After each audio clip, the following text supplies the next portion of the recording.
চলমান Bangladesh premier league BPL 2025-এ রানের ফুলঝড়ি যেন থামছেই না। যে টুর্নামেন্টে একসময় 130 থেকে 140 রানও প্রতিদ্বন্দ্বিতাপূর্ণ স্কোর হিসেবে ধরা হতো, সেখানে এখন 200 রান করেও জয় নিশ্চিত করা কঠিন হয়ে পড়ছে। বোলারদের জন্য চ্যালেঞ্জ আরও কঠিন হয়ে উঠেছে, আর তার জন্য অন্যতম কারণ ছোট বাউন্ডারি। ফরচুন বরিশালের অধিনায়ক তামিম ইকবালও বিষয়টি স্বীকার করেছেন। দুর্বার রাশিয়ার বিপক্ষে 48 বলে 86 রানের বিধ্বংসী ইনিংস খেলার পর পরবর্তী ম্যাচ সাক্ষাৎকারে তিনি স্পষ্টভাবে বললেন, বাউন্ডারি আরও বড় হওয়া উচিত। এবারে বিপিএলে শুরু থেকেই রান উঠেছে প্রচুর। ঢাকা পর্বে চট্টগ্রাম কিংসের করা 219 রান ছিল মিরপুর ইতিহাসের সর্বোচ্চ।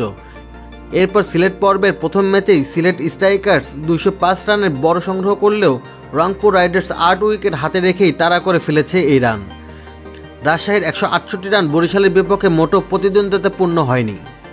উইকেটের মান, ব্যাটারদের আগ্রাসী মনোভাব এবং ছোট বাউন্ডারির কারণে বিপিএলে রানের উৎসব লেগে আছে। ম্যাচ শেষে তাই বোলারদের কথা ভেবে বাউন্ডারি বড় করার অনুরোধ করেছেন তামিম। ম্যাচ সেরার পুরস্কার হাতে নিয়ে তামিম বললেন, মাঠ দারুণভাবে প্রস্তুত করা হয়েছে, তবে বাউন্ডারি আরও বড় হওয়া উচিত। যখন আপনার কাছে পর্যাপ্ত জায়গা রয়েছে, তখন 58 থেকে 60 মিটার বাউন্ডারি রাখার কোনো মানেই নেই। আন্তর্জাতিক ক্রিকেটে সাধারণত বাউন্ডারি 65 থেকে 70 মিটার হয়, যা বোলারদের জন্য কিছুটা সুবিধা দেয়। এখনকার উইকেট ব্যাটারদের জন্য দারুণ, কিন্তু বোলারদের জন্য খুবই কঠিন।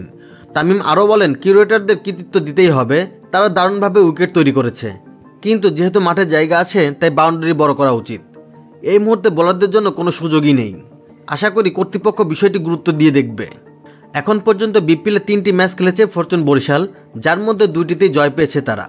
সিলেট পর্বের দ্বিতীয় দিনে দ্বিতীয় ম্যাচে সিলেট স্ট্রাইকারের মুখোমুখি হবে তামিমের দল। রানের এই ফেরার মাঝে তার দাবি কতটা গুরুত্বপূর্ণ পায়, সেটা এখন দেখার বিষয়।